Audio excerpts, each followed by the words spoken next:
Bismillah, alhamdulillah, jika video ini muncul di berandamu, ini adalah petunjuk dari Allah kepadamu. Setidaknya, sempatkanlah menulis sholawat kepada Nabi di kolom komentar, insya Allah bisa menjadi bukti kecintaan kita untuk mendapat syafaat kelak di akhirat. Assalamualaikum warahmatullahi wabarakatuh. Puji syukur kita panjatkan kehadirat Allah atas karunia-Nya, dan sholawat senantiasa selalu tercurah kepada Nabi junjungan kita. Semoga kita semua selalu diberkahi kesehatan, kebahagiaan, dan keberhasilan di setiap langkah dan usaha kita. Dan semoga kita tidak mati, kecuali dalam kondisi beriman dan berislam. Doa adalah salah satu bentuk ibadah yang sangat dianjurkan dalam Islam, sebagai sarana untuk mendekatkan diri kepada Sang Pencipta dan memohon berkahnya. Namun dalam melaksanakan ibadah doa, terdapat sejumlah prinsip yang harus diperhatikan agar ibadah tersebut diterima dan tidak bertentangan dengan ajaran Islam. Pada kesempatan kali ini, kita akan mengulas dengan mendalam mengenai 10 doa yang dilarang dalam perspektif tradisi dan spiritualitas Islam. Pertama, berdoa tanpa menyebut nama Allah atau salah satu dari 99 Asmaul Husna adalah salah satu dari doa yang dilarang. Ini sesuai dengan ajaran Islam yang tegas mengenai pentingnya menyebut nama-nama baik Allah dalam doa. Allah berfirman dalam surah Al-A'raf ayat 180, Allah memiliki nama-nama yang baik, maka berdoalah kepadanya dengan nama-nama tersebut dan tinggalkanlah orang-orang yang menyalahartikan nama-namanya. Hal ini menegaskan bahwa doa seharusnya diawali dengan menyebut nama-nama Allah yang mulia atau salah satu Asmaul Husna sebagai bentuk penghormatan dan pengakuan atas keagungannya. Karena jika tidak menyebut nama Allah atau salah satu dari 99 Asmaul Husna, dikhawatirkan seorang hamba akan menyebut sesuatu atau berhala yang merupakan bentuk kesyirikan yang nyata. Nabi Muhammad dan para ulama telah mengajarkan adab-adab dalam berdoa, termasuk yakin akan kabulnya doa oleh Allah, berprasangka baik terhadapnya, merendahkan diri dalam khusyuk, memujinya dengan menyebut Asmaul Husna, serta memohon ampun atas dosa dan kesalahan. Berdoa dengan cara yang benar juga mencakup menghadap kiblat dan memilih waktu-waktu istimewa seperti saat terkabulnya doa, seperti ketika berada di sujud. Rasulullah pernah bersabda, doa adalah senjata orang yang beriman, pondasi agama, dan cahayanya langit dan bumi. Dengan demikian, doa bukan hanya sekadar permohonan, tetapi juga sebuah senjata spiritual yang memperkuat iman dan menghadirkan ketenangan jiwa. Ketika seorang hamba mempraktikkan doa sesuai dengan tuntunan agama, ia membangun kekuatan spiritual yang dapat membantu mengatasi ujian dan tantangan hidup. Kekuatan spiritual ini tidak hanya menciptakan kedamaian dalam diri, tetapi juga menguatkan hubungan vertikalnya dengan Allah. Doa yang dilandasi keimanan dan ketundukan kepada Allah merupakan pangkal dari segala kekuatan dan cahaya yang membimbing langit dan bumi. Kedua, larangan berdoa sambil meremehkan Allah atau meragukan janjinya adalah salah satu aspek penting yang perlu dipahami dalam tradisi Islam. Nabi Muhammad pernah melarang sahabatnya untuk menggunakan ungkapan dalam doa seperti, Ya Allah, ampunilah aku jika Engkau berkenan, Ya Allah, rahmatilah aku jika Engkau berkenan. Larangan ini tidak hanya menegaskan betapa pentingnya menghormati kebesaran Allah dalam doa, tetapi juga mencerminkan keyakinan yang kokoh terhadap sifat-sifatnya yang maha pengasih dan maha penyayang. Allah dalam Al-Quran menegaskan bahwa Dia adalah maha pengasih dan maha penyayang, dan janjinya untuk mengabulkan doa-doa hambanya sangatlah pasti. Sebagaimana disebutkan dalam surah Al-A'raf ayat 180, Allah memiliki nama-nama yang baik, maka berdoalah kepadanya dengan nama-nama tersebut. Ini mengasumsikan bahwa Allah mungkin tidak akan mengampuni atau memberikan rahmat kepada hambanya adalah bentuk meremehkan kekuatan dan janjinya yang tak terbatas. Hadis Qudsi menjelaskan bahwa kasih sayang Allah melebihi kemurkaannya, yang menunjukkan bahwa Allah lebih cenderung untuk menyayangi dan mengampuni hambanya daripada memurkainya. Oleh karena itu, ketika seorang hamba berdoa, ia harus meyakini dengan tulus bahwa Allah senantiasa menyayangi dan mengampuni mereka yang beribadah dengan ikhlas dan patuh. Berdoa dengan keyakinan penuh bahwa Allah selalu berkenan untuk mengabulkan permohonan hambanya adalah cermin dari keimanan yang kokoh dan penghormatan yang mendalam terhadap kebesarannya. Dengan memahami larangan-larangan dalam berdoa seperti ini, seorang muslim dapat memperdalam hubungannya dengan Allah, menguatkan keyakinannya, dan merasakan kehangatan kasih-Nya dalam setiap aspek kehidupannya. Hal ini juga mengajarkan bahwa dalam berdoa, sikap yakin dan penghormatan terhadap Allah harus selalu dijaga dengan baik, sebagai wujud pengabdian dan cinta kepada Sang Pencipta. Ketiga, dalam tradisi Islam, dilarang untuk berdoa memohon agar hukuman dunia segera ditimpakan. Riwayat dari Anas bin Malik mengisahkan, ketika Rasulullah menjenguk seorang muslim yang sangat lemah dan tubuhnya kurus seperti anak ayam. Rasulullah bertanya kepadanya, apakah ia telah berdoa atau meminta sesuatu kepada Allah? Orang itu menjawab bahwa ia telah memohon agar hukuman yang telah ditentukan baginya di akhirat segera ditimpakan kepadanya di dunia ini. Rasulullah menegurnya dengan lembut, Maha Suci Allah, kamu tidak akan sanggup memikulnya atau tidak akan mampu. Sebaiknya kamu berdoa, Ya Allah, berilah kami kebaikan di dunia dan kebaikan di akhirat, serta jagalah kami dari azab neraka. Penyampaian Rasulullah ini menunjukkan pentingnya untuk tidak meminta atau mengharapkan siksaan atau hukuman dari Allah di dunia ini. Sebaliknya, seorang muslim diajarkan untuk memohon kebaikan baik di dunia maupun di akhirat, serta perlindungan dari azab neraka. Doa yang dimaksudkan untuk meminta kebaikan dan perlindungan ini merupakan ungkapan tawakal, pengharapan sepenuhnya kepada Allah, dan kepatuhan kepada kehendak-Nya yang lebih baik. Kisah ini juga mengajarkan bahwa ketika doa seseorang sejalan dengan kehendak dan ajaran Islam, Allah bersedia mengabulkannya sebagai bentuk kasih sayang-Nya. Dalam kasus tersebut, setelah orang tersebut mengubah doanya sesuai dengan petunjuk Rasulullah, ia pun sembuh dari sakitnya.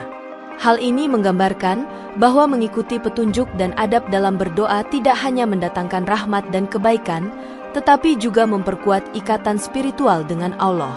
Keempat, dalam ajaran Islam, dilarang keras untuk berdoa keburukan untuk orang lain. Umat muslim diajarkan untuk saling mendoakan kebaikan, baik untuk diri sendiri maupun untuk sesama.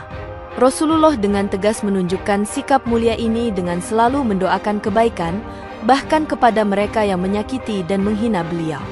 Contohnya, ketika Rasulullah tidak pernah memohon kepada Allah untuk menimpakan azab kepada penduduk Taif, meskipun mereka menyakiti beliau.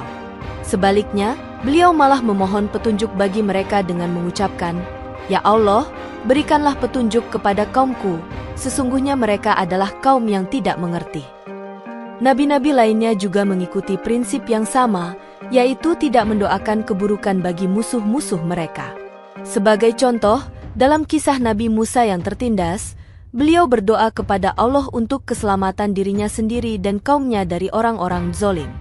Doa ini mencerminkan sikap tawakal dan ketundukan sepenuhnya kepada kehendak Allah, tanpa meminta hukuman bagi orang-orang yang berbuat jahat kepada mereka. Dalam Al-Quran, surat-surat yang menggambarkan doa-doa para nabi dan pengikut mereka selalu menekankan pada perlindungan dan petunjuk dari Allah, bukan pada meminta keburukan untuk orang lain. Seperti yang terdapat dalam surat Yunus ayat 85-86, di mana pengikut Nabi berdoa agar terhindar dari fitnah orang-orang zalim.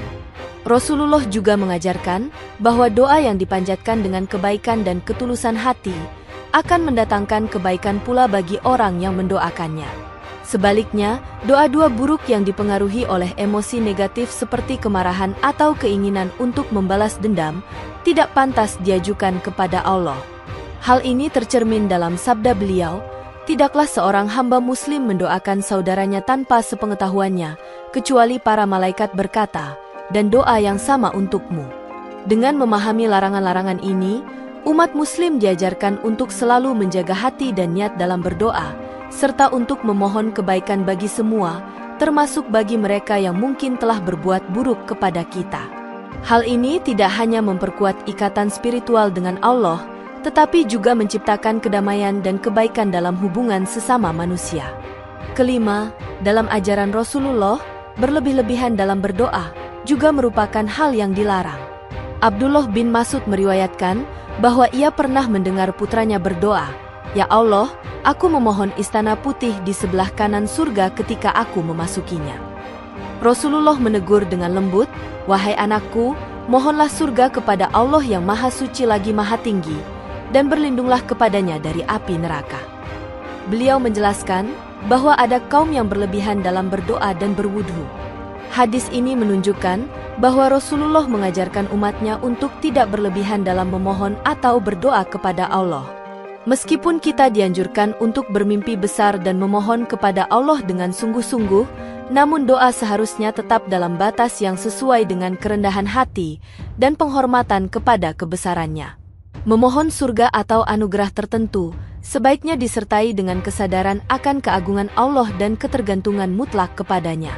Sikap ini mengajarkan umat muslim untuk merendahkan diri di hadapan Allah, menunjukkan bahwa segala sesuatu berasal darinya, dan meminta apa yang terbaik menurut kebijakannya. Keenam, dalam ajaran Islam, dilarang keras untuk berdoa memohon untuk melakukan dosa, atau bahkan untuk memutuskan hubungan kekeluargaan. Prinsip-prinsip agama ini mengajarkan pentingnya menjaga kebaikan, keadilan, dan kasih sayang dalam setiap aspek kehidupan.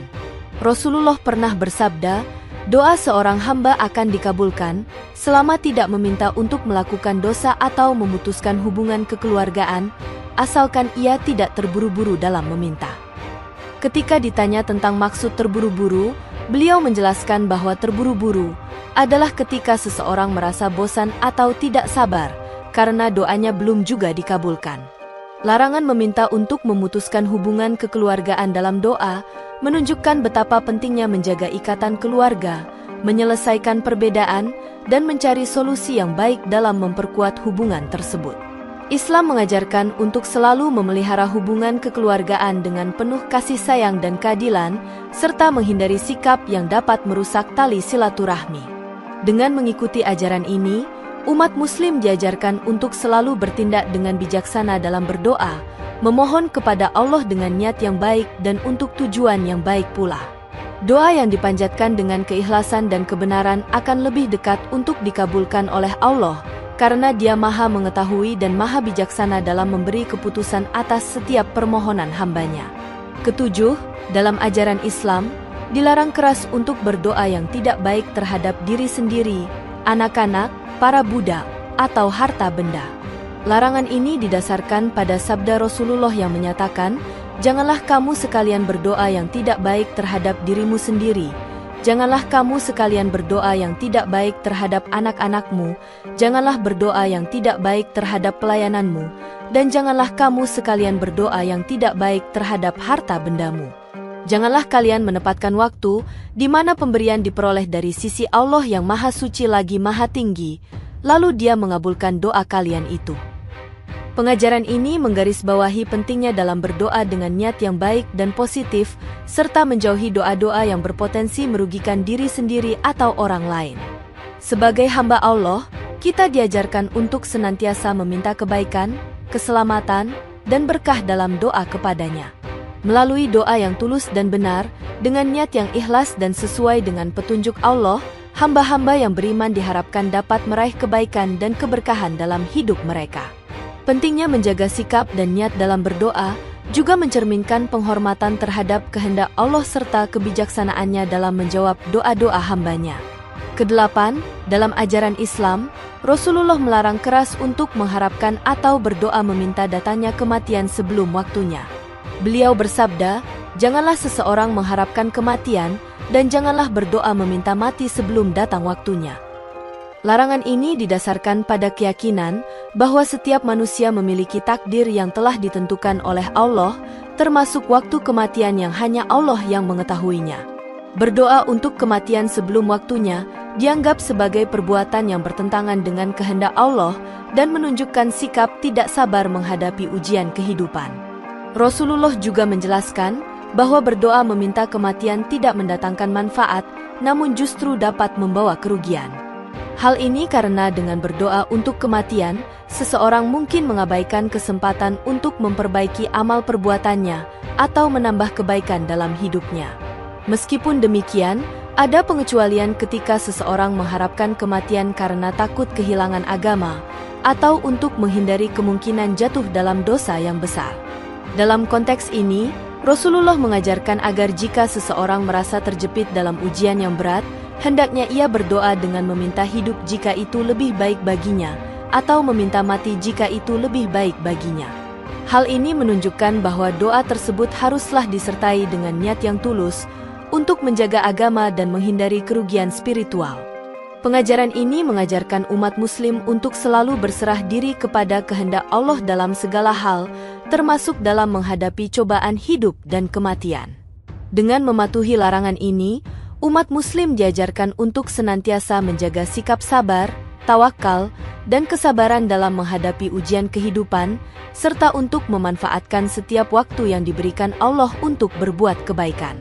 Kesembilan, dalam ajaran Islam, sangat tidak dianjurkan untuk berdoa hanya untuk urusan dunia semata. Allah mencela orang-orang yang hanya meminta kepadanya tentang urusan dunia, tanpa memperhatikan kebaikan akhirat. Allah berfirman dalam Al-Quran, "Maka di antara manusia ada orang yang berdoa, 'Ya Tuhan kami, berilah kami kebaikan di dunia, dan tiadalah baginya bagian yang menyenangkan di akhirat." Surah Al-Baqarah ayat 200.